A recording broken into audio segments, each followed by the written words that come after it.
Good afternoon. My name is Marietje Schaake. I'm a member of the European Parliament for D66, and here we are part of the Alliance of Liberals and Democrats for Europe. I serve on the Committee on Foreign Affairs, the Committee on International Trade, and the committee that deals with culture, education, media, youth and sports. But the impact of the internet and new technologies on our societies, rights and freedoms is a central theme throughout all my work. Unfortunately, I cannot join you today in The Hague because I'll be in Washington, D.C. on a parliamentary delegation to discuss the upcoming transatlantic trade and investment partnership between the EU and the United States. And I want to thank the organizers of this iPoort debate for letting me share some thoughts with you via video. Developments online and the information technology rapidly break down traditional structures of power and monopolies on information. More and more information is available at the click of a button and to an increasing number of people.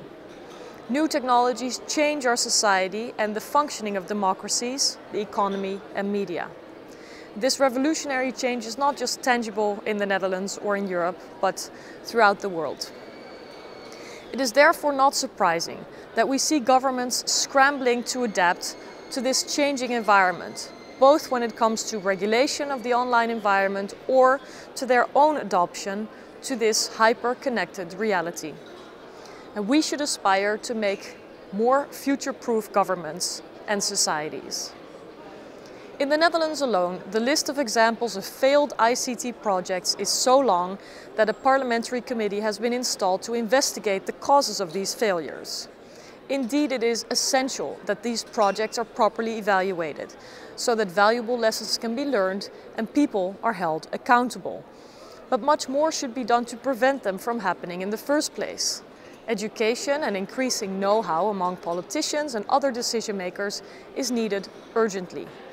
This requires education, but also a culture shift. Democratic decision-making will probably always lag behind in speed compared to the pace of technological developments. So it is essential that politicians engage with experts from businesses, academia and civil society organizations, but also hackers, in order to better understand the issues they are dealing with. It would also increase a society-wide engagement with building resilience vis-à-vis cyber threats, for example. Only when engaging society will decision makers be able to make informed decisions about these complex matters and develop future-proof policies. ICTs are breaking down hierarchies and they empower individuals.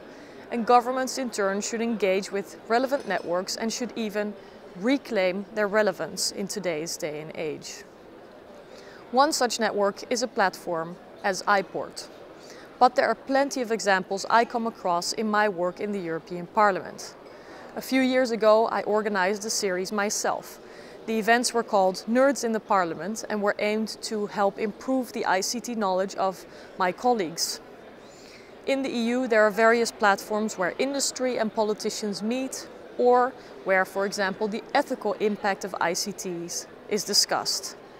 Additionally, we prepare UN Internet governance meetings in EuroDig, which the Council of Europe facilitates. Now, these and many other initiatives offer politicians an opportunity to discuss issues related to internet governance and ICT with various stakeholders. This way, valuable input feeds into the policy and political process. That way, we can prevent rather than repair failures. But at the same time, information gathering should not be mistaken for or used for lobbying.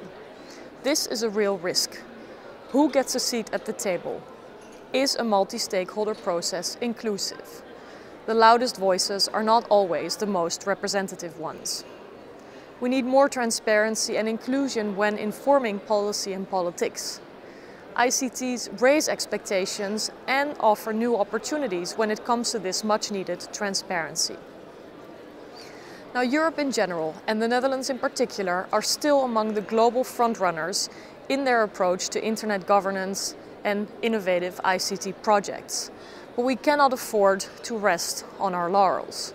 Politicians and policymakers have to continue to look for ways to bring on board expertise.